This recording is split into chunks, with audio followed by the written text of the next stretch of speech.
अस्सलाम वालेकुम नाज़रीन, सौरभ बरकत आपसे मुखातिब है। आप सबको मालूम है पाकिस्तान के अंदर डिप्रेशन है, एंग्जाइटी है, फ्रस्ट्रेशन है, लोग बड़े परेशान हैं। और आप किसी का चेहरा भी देखें वो मुरझाया हुआ है, लोगों के चेहरों के ऊपर खौफ है और ये खौफ हालात का है। ये बड़ा एक अजीब एक माहौल पाकिस्तान के अंदर खास तौर पर ये हालात इस वक्त मुल्क में चल रहे हैं कि लोग शदीद डिप्रेशन में हैं और बाज़ औक़ात परेशानी इस कदर बढ़ जाती है कि लोग मायूस हो जाते हैं। लेकिन इसी दौरान एक आधी कोई चीज़ ऐसी सामने आ जाती है कि इंसान कहता नहीं, अभी चीज़ें खत्म नहीं हुई, अभी चीज़ें ठीक होंगी, ये मुल्क आगे बढ़ेगा, ये मुल्क कलमे के नाम पर बना था, लिहाजा ये कुदरत भी अपना रोल प्ले करेगी, अपना किरदार अदा करेगी। और जब कुदरत अपना किरदार अदा करेगी तो फिर बड़े बड़े ताकतवर यानी फिर उनकी ताकतों के जो नशे हैं, जो जोम है, वो खत्म हो जाएगा। एक वीडियो आज सर्कुलेट कर रही है और ये पूरी दुनिया में वायरल है। इसके ऊपर टेलीविजन शोज में, मुख्तलिफ अखबारात में मैं देख रहा था, सोशल मीडिया साइट्स के ऊपर डिबेट हो रही है, अंग्रेजी, उर्दू, अरबिक, मुख्तलिफ जुबानों में डिबेट और डिस्कशन हो रही है और इस नौजवान के इंटरव्यूज भी बहुत ज्यादा हो रहे हैं। कुछ तो एक ला हासिल डिबेट कर रहे हैं, प्लस माइनस करने की कोशिश कर रहे हैं, लेकिन बहुत सारे लोग सिर्फ अल्लाह अकबर कहते हैं, अपनी आंखें बंद करते हैं और आगे चल पड़ते हैं। और मैं उनमें से एक हूं जिसने अल्लाह अकबर कहा, अपनी आंखें बंद की और इस खबर के ऊपर, उस नौजवान की बात के ऊपर यकीन किया, क्योंकि मेरा अल्लाह ताला की जात के ऊपर कामिल यकीन है। अब वो नौजवान क्या कह रहा है,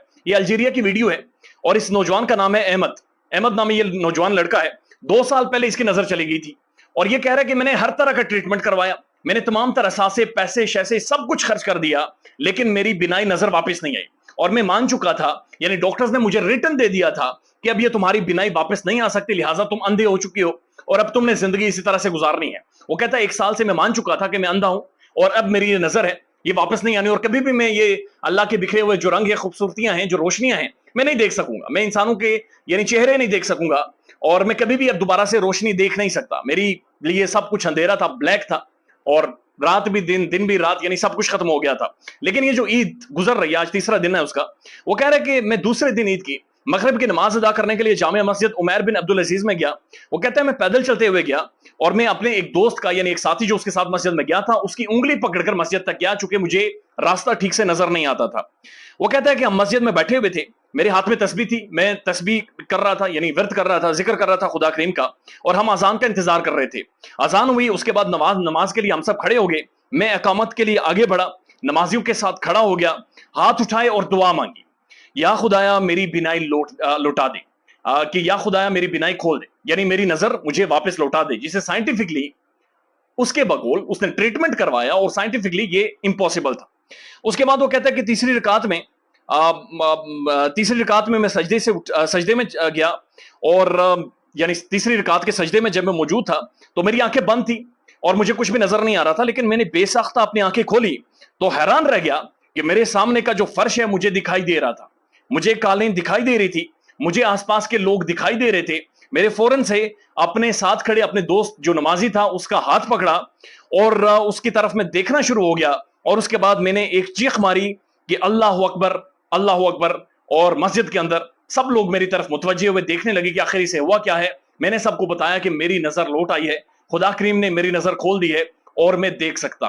और उसके बाद वो मस्जिद और वहां के सारे मनाजिर, लोग कह रहे हैं कि अल्लाह अकबर के नारों से गूंज उठी और सारे लोग अल्लाह का विरद करते रहे और ये एक मौजज़ा है, ये वाकईतन एक मौजज़ा है। और मौजज़े होते हैं, मौजज़े होंगे, इस मुल्क में भी मौजज़े होंगे और ऐसी वीडियोस ईमान ताज़ा कर देती हैं। ऐसी वीडियोस जो मायूसी होती है, जो टेरर खौफ होता है, उसके अंदर एक हवा का झोंका साबित होती है कि चीजें बदलेंगी। अहमद नामी लड़का ये कहता है कि उसके बाद मैं अपने घर गया, मैं भागता हुआ अपने घर गया, मैं पूरा रास्ता देख सकता था, मैं अपने घर वालों को देख सकता था, मैं मुअज्जिन को देख सकता था, मैं मस्जिद को देख सकता था और खुदा करीम ने मेरी नजर खोल दी है। और इसके ऊपर डॉक्टर्स जो थे अहमद के, वो हैरान हैं, वो सारे मायूस हैं, बल्कि बल्कि शशदर हैं, अब दे आर फ्लैबरगास्टेड में भी एक एक्सट्रीम लेवल पर वो एक शौक में हैं कि ये आखिर हुआ कैसे, चूंकि साइंटिफिकली माइनस प्लस करके अगर आप देखें तो पॉसिबल नहीं था, बट हुआ, चीजें बदली हैं। मैं देख रहा था पाकिस्तानी हालात के तनाजुर में भी कि जो ताकतवर हैं, जो ताकत के जोम में हैं, उन्होंने चीजें तो सारी माइनस प्लस कर दी हैं, यानी चीजों को -2+2 जमा कर दिया है, यानी चीजें ठीक हो गया, खान फारिग हो गया, मुल्क के अंदर खौफ डाल के मार धाड़ करके लोगों को दबा दिया, डरा दिया, गर्दन ने नीचे करवा दी, एक दफा फिर रूल कर दिया, एक दफा फिर अपने आप को साबित कर दिया, हम मजबूत है, स्ट्रांग है, हम कुछ भी कर सकते हैं और तुमने डरना है, तुम डर कर असल में हमें मानोगे और तुम्हें मानना पड़ेगा, तुमने डरना है, तुमने हमारे सामने बोलना नहीं है। लेकिन चीजें बदलती हैं और जब बदलती हैं तो फिर ताकत का जोम नहीं रहता, फिर 2+2 4 नहीं होता, 5 हो जाता है बाजू का। और जब 2+2 5 हो जाता है फिर इंसान सिर्फ दीवारों पर अपने माथे पीटता है اور میاں محمد نواز شریف صاحب کی طرح شاید برطانیہ میں جا کر صرف خواہش ہی کر سکتا ہے کہ وہ اپنے ملک میں، جس ملک کے وہ وزیر اعظم رہ چکے ہیں، وہاں پر آ کر دوبارہ سے پاکستان کے اندر اپنی زندگی گزار سکے. خیال رکھیے گا اپنا. اللہ حافظ.